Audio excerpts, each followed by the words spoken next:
কিলবিল করিতে লাগিল। সরকারি প্রশাসনের পুলিশ, এসবি, এনএসআই এর লোকেরাও অবৈধ অস্ত্রধারী খুনিদের সহযোগীর ভূমিকায় নামিয়াছে। কিন্তু আল্লাহ পাকের ইচ্ছা অলঙ্ঘনীয়, বাক্য অব্যর্থ, প্রধানমন্ত্রীর আদেশ পাইয়া, পুরস্কৃত হইবার ঘোষণা পাইয়া হত্যাকারী খুনিরা বাদানুবাদ শুরু করিল। অতি দর্পে বলিতে লাগিল, আমি এই হত্যা করিতেও পারিব, আর কেহই পারিবে না। কেহ বলিল, আমি গুলি করিয়া রেন্টুর মাথা চূর্ণ বিচূর্ণ করিয়া দিব। অন্যজন কহিল, আমি রেন্টুর বক্ষ ছাছড়া করিয়া দিব, পুরস্কার আমিই লইব, আর কেহই পাইবে না। রাত্রি 11:30, 19 জুন 2000 সাল। রজনীখোর অন্ধকার। স্কুটারে করিয়া রেন্টু, ময়না, স্বর্ণলতা ও বনলতা বাসার গেটে নামিয়া দ্রুত গতিতে ভিতরে ঢুকিয়া পড়িল। বাড়ির দারোয়ান কাশেম কহিল, ভাই, দলে দলে যুবক আসিয়া আমাকে ধমকাইতেছে আর জিজ্ঞাসা করিতেছে, আপনি, রেন্টু, কখন বাসায় থাকেন, কখন বাসা হইতে বাহির হন, কখন বাসায় ফিরিয়া আসেন, ইত্যাদি। তাহারাকে জানিতে চাহিলে আমার কান ধরিয়া তাহারা আমাকে চপটাঘাত করিয়াছে। এই কথা শুনিয়া কিছু না বলিয়া রেন্টুর সোজা 3 তলায় আসিয়া মাতার পায়ে চুম্বন করিল। মাতা শয্যা হইতে উঠিয়া পুত্রের মাথায় হাত বুলাইয়া দোয়া করিলেন। রুমে যাইয়া রেন্টু ময়নাকে ঘরে বাতি জ্বালাইতে নিষেধ করিল। বাতি জ্বালাইলে বাহির হইতে লোকে বুঝিয়া ফেলিবে রেন্টু আসিয়াছে। ঘরে আলো জ্বালানো হইল না। চিকন ছোট একটি মোমবাতি জ্বালাইয়া বাথরুমের দরজায় রাখিয়া তাহার যৎসামান্য আলোর সাহায্যে সামান্য গোছ গাছের কাজ শেষ করিয়া তাহারা শুইয়া পড়িল। অনেকদিন ধরিয়া নিজ গৃহে নিজ পালঙে ঘুমায় না। আজ এক্ষণে শুইয়া তৃপ্তি পাইতে লাগিল। রেন্টু ময়নাকে কহিল, দেখিয়াছ মা আমাদিগকে দেখিয়াই কেমন সুস্থ হইয়া উঠিলেন। আসলে মার অসুস্থতা আমরাই, আমাদের চিন্তায়ই মা অসুস্থ হইয়া পড়েন। আগামীকাল সারাদিন বিশ্রাম লইব এবং রাত্রি গভীর হইলে তোমাদিগকে রাখিয়া আমি একা চলিয়া যাইব। তুমি বাড়ির সমস্ত গেটগুলি সকল সময়ে তালা বন্ধ রাখিবে, ইত্যাদি নানা কথা বলিতে বলিতে তাহারা ঘুমাইয়া পড়িল। ইহা ঘুম নহে। ক্লান্ত দেহটাকে বিছানায় এলাইয়া রাখিয়া চোখ বন্ধ করিয়া রহিল। ঘুম বলিতে যাহা বুঝায় ইহা তাহা নয়। মাথার ভিতর নানা শঙ্কা, নানা দুশ্চিন্তা, নানা কথা, নানা প্রশ্ন বিড়বিড় করিতে লাগিল। মনের গভীরে হৃদয়ের তন্ত্রীতে কি যেন এক অশনি সংকেত বাজিতে লাগিল। বিপদ অত্যাসন্ন হইলে হৃদয় তন্ত্রিমাতে এই সংকেত সকলেরই বাজিতে থাকে। কেহ ইহা বুঝিতে পারে, কেহ বুঝিতে পারে না। রেন্টু এক্ষণে ইহা স্পষ্ট বুঝিতে পারিতেছে।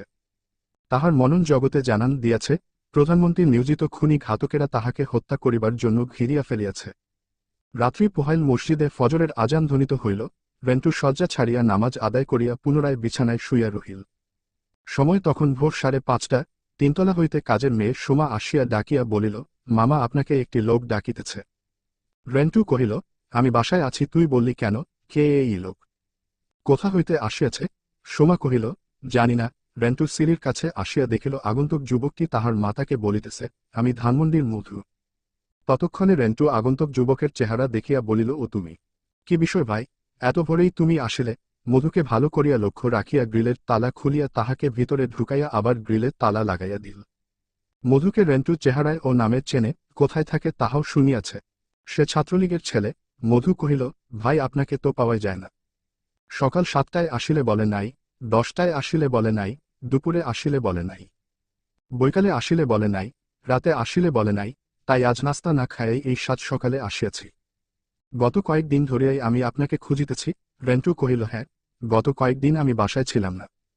কিন্তু কিসের জন্য তুমি আমাকে খুঁজিতেছ? মধু কহিল, না, তেমন কিছু না, বহুদিন হইল দেখা হয় না তাই। রেন্টু কহিল, দেখা হয় না তাই দেখিতে আসিয়াছ? আমার সঙ্গে কেউ দেখা করিতে আসিতে পারে তাহা তো আমি চিন্তাও করিতে পারি না মধু। দয়াময় পরম দয়ালু আল্লাহ পাকের কি ইচ্ছা তাহা তিনিই ভালো জানেন। অতীতে অনেকেই রেন্টুর সহিত দেখা করিতে আসিত এবং ঘণ্টার পর ঘণ্টা তন্ময় হইয়া রেন্টুর কথা শুনিত। মধুর এক্ষণে আসাটা রেন্টু সহজ করিয়া না লইলেও কঠিন করিয়া লইল না। মধু কহিল, শেখ হাসিনা আস্থা একটি বিশ্বাসঘাতক বেঈমান। আপনার সহিত বেঈমানি করিয়াছে, আমাকে ছাত্রলীগের সভাপতি করিবার ওয়াদা করিয়াও করিল না। বেঈমান নিমুখ হারাম, বেঈমানিই তাহার 1 নাম্বার পেশা ও নেশা। রেন্টু কহিল, তুমি আমার নিকট কেন আসিয়াছ? মধু, আমি তো এখন ব্যবসা বাণিজ্য শুরু করিয়াছি তাই আপনার নিকট আসিয়াছি। স্ত্রী পরিবার লইয়া আর্থিক অনটনে রহিয়াছি, কষ্টে রহিয়াছি। রেন্টু, আমার নিকট, আমি নিজেই এখন বেকার জীবন যাপন করিতেছি। মধু, আপনার বড় দুলা ভাই এলাহিবক্স সিটি কর্পোরেশনের প্রধান ক্রয় কর্মকর্তা, তাহার নিকট একটি চিরকুট লিখিয়া দিলে আমি ব্যবসা বাণিজ্য করিয়া চলিতে পারিতাম। রেন্টু, শুধু চিরকুটি নহে, একটি লম্বা চিঠি লিখিয়া দিব, কিন্তু তাহাতে কোন ফল হইবে বলিয়া মনে হয় না। আমি যতদূর জানি সিটি কর্পোরেশনে কাজ করিতে হইলে মেয়র হানিফের ইচ্ছা অনিচ্ছার উপর নির্ভর করিতে হইবে। মধু, মেয়র হানিফ, ইহা তো কোন বিষয়ই নহে, ইহা তো আমার ওয়ান টু ব্যাপার। মেয়রকে যাহা বলিব সে তাহাই করিবে। রেন্টু বিস্ময়ের সাথে কহিল, বলিতেছ কি? তবে অহেতুক আমার নিকট আসিয়াছ কেন? মধু, না, একটা চিরকুট লইয়া গেলাম, এই যা। এখন আর আমি ছোটখাটো ব্যবসায়ী নহে। এই কয়েকদিন আগেই আমাকে 10 কোটি টাকার একটা সাপ্লাই আর 11.5 কোটি টাকার কনস্ট্রাকশন কাজ দেওয়ার বিষয় চূড়ান্ত হয়েছে। আমাকে যে কোন ধরনের কাজ দিতে মেয়র হানিফ বাধ্য, আমার কর্মেই মেয়র কাজ দিতে বাধ্য হইবে। রেন্টুর মনে খটকা লাগিতে লাগিল। সে মনে মনে ভাবিতে লাগিল, মধুর কথাগুলি কেমন খাপছাড়া ঠেকিতেছে, অসংলগ্ন, অসামঞ্জস্য লাগিতেছে। এই বলিতেছে অর্থের অভাবে আছি, কষ্টে আছি, আবার বলিতেছে কোটি কোটি টাকার কাজ চলিতেছে। মেয়র হানিফ তাহাকে কাজ দিতে বাধ্য, আবার রেন্টুর কাছে একটি চিরকুটের জন্য নাস্তা না খাইয়া এই সাজ সকালে আসিল। আসলে মধুর কোন কথাটা সঠিক তাহার রেন্টু বুঝিয়া উঠিতে পারিতেছে না। এমন সময় রেন্টুর মা কাজের মেয়ে সোমার হাতে মধুর নাস্তার জন্য পরোটা, ডিম ভাজি এবং চা পাঠাইলেন। রেন্টু, মধু, নাস্তা খাও। মধু, না, আমি নাস্তা খাইয়া আসিয়াছি। রেন্টু, আরে এই নাস্তা তোমার জন্যই এই মাত্র আমার মা নিজ হাতে বানাইয়া পাঠাইয়াছেন। তোমার ভাবি এখন ঘুমাইতেছে, তুমি বলিয়াছ নাস্তা না খাইয়া আসিয়াস, তাই আমার মা তোমার জন্য নাস্তা বানাইয়াছেন। মধু, না, আমি নাস্তা খাইয়া আসিয়াছি। রেন্টু, তুমি না আসিয়াই আমার মা রসমুখে বলিলে, আজ নাস্তা না খাইয়া আসিয়াছি। মধু, তাই নাকি? আসলে কি বলিতে কি বলিয়া ফেলিয়াছি। রেন্টু, লও, নাস্তা খাইয়া লও। মধু, না, আমি নাস্তা খাইব না। রেন্টু, আরে আজ না হয় নাস্তা 2 বার খাইলে, খাও। মধু, না, না, আমি খাইতে পারিব না। রেন্টু, একবার খাইয়াছ বলিয়া আর একবার নাস্তা খাওয়া যাইবে না। আমার মা নিজ হস্তে তোমারই জন্য নাস্তা বানাইয়াছেন, আর তুমি তাহা খাইবে না। আরে বোকা, মুরব্বির কথা ভাবিয়াই না হয় খাও। মধু, ঠিক আছে, ঠিক আছে, আমি চা পান করিব। রেন্টু, ঠিক আছে, নাস্তা আমি একাই খাই। কথার শব্দ পাইয়া পাশের ঘর হইতে রেন্টুর শিশু কন্যা বনলতা ঘুম হইতে উঠিয়া সোজা রেন্টুর কোলের ভিতরে আসিয়া বসিল। রেন্টু, জান মধু, এইটা আমার ছোট কন্যা। আমি দয়াময় পরম দয়ালু আল্লাহ পাকের নিকট ইহাকে চাহিয়া আনিয়াছি। প্রধানমন্ত্রী যখন আমাকে আর তোমার ভাবিকে সরকারিভাবে অবাঞ্ছিত ঘোষণা করিলেন, তখন আমি সিদ্ধান্ত নিয়াছি আমরা আর শেখ হাসিনার নিকট ফিরিয়া যাইব না। আমরা তাহার গোপন কথা পুস্তক আকারে ফাঁস করিয়া দিব, তাহার বিরুদ্ধে লড়াই করিব। এ লড়াইয়ে আমার একটি কন্যা সন্তান যথেষ্ট নয়। তখন দয়াময় পরম দয়ালু আল্লাহ পাকের নিকট আমরা আর একটি সন্তান প্রার্থনা করিলাম। দয়াময় দয়া করিয়া আমাদেরকে এই সন্তান দান করিলেন। মধু, আর বলিবেন না। শেখ হাসিনা একটি প্রতারক ছাড়া আর কিছুই নহে। ছাত্রলীগের সভাপতি করিবে বলিয়া আমাকে দিয়া কত কাজ করাইয়াছে, কত অস্ত্র দিয়া কত জায়গায় সন্ত্রাস করাইয়াছে, অথচ আমাকে ছাত্রলীগের সভাপতি করিল না, কথা দিয়া কথা রাখিল না। রেন্টু, জান মধু, এইসব কাহিনী প্রকাশ করিয়া আমি একটি বই লিখিয়াছি। মধু, তাই নাকি? কই দেখি, বইটা দেখি। রেন্টু, বইটা এই মুহূর্তে বাসায় নাই। ওই গ্রন্থে আমি প্রধানমন্ত্রী শেখ হাসিনার অনেক গোপন কাহিনী ফাঁস করিয়া দিয়াছি। আমি শুনিয়াছি, জানিয়াছি এবং দেখিতেছি প্রধানমন্ত্রী শেখ হাসিনা আমাকে হত্যা করিবার চেষ্টা করিতেছেন। আল্লাহ পাক বাঁচাইয়া রাখিলে তো আর হত্যা করিতে পারিবেন না। মধু ভাই, আমাকে একটা বই দিন। আপনার কথা শুনিয়া আমার দারুণ আগ্রহের সৃষ্টি হইয়াছে। আমাকে একটা বই দিন। রেন্টু, সত্যিই আমার নিকট এখন বই নাই, থাকিলে আমি তোমাকে অবশ্যই দিতাম। মধু, তুমি কি বিবাহ করিয়াছ? মধু, করিয়াছি। রেন্টু, বাচ্চা হইয়াছে? মধু, 1 মেয়ে।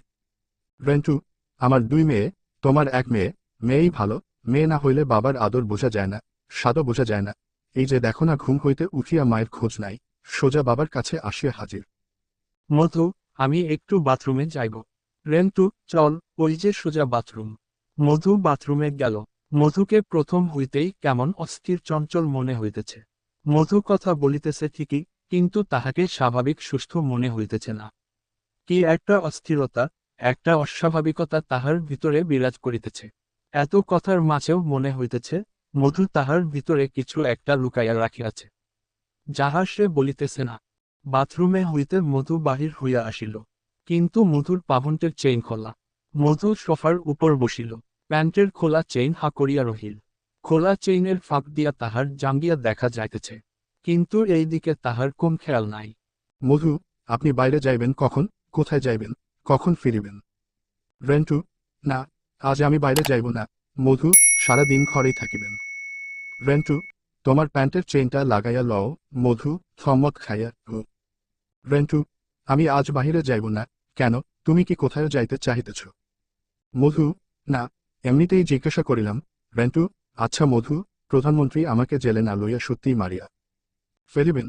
মধু, না, না, শেখ হাসিনা হত্যা করিবার লোক পাইবে কোথায়? কে শেখ হাসিনার কথা শুনিবে? শেখ হাসিনা বলিল হত্যা করিয়া ফেল, আর এমনি একজন আসিয়া হত্যা করিয়া ফেলিবে? ইহা হইতেই পারে না। কে শেখ হাসিনার কথায় মানুষ খুন করিবে? আমাকে কহিলে আমি তো শুনিব না। ইহা হইতেই পারে না। প্রধানমন্ত্রী চাহিলেও কেউই আপনাকে খুন করিতে আসিবে না। যে আপনাকে খুন করিবে তাহার লাভ কি? আপনি নিশ্চিন্ত থাকিতে পারেন। এমন কিছু করিতে চাহিলেও করিতে পারিবেন না। আপনি কি বাহিরে যাইবেন না? রেন্টু, না, আমি বাহিরে যাইব না। তবে শুধু বাসার বিপরীত দিকের সিমেন্টের দোকানে ফোন করিতে যাইব। মধু, আপনার বাসার ফোন কি হইল?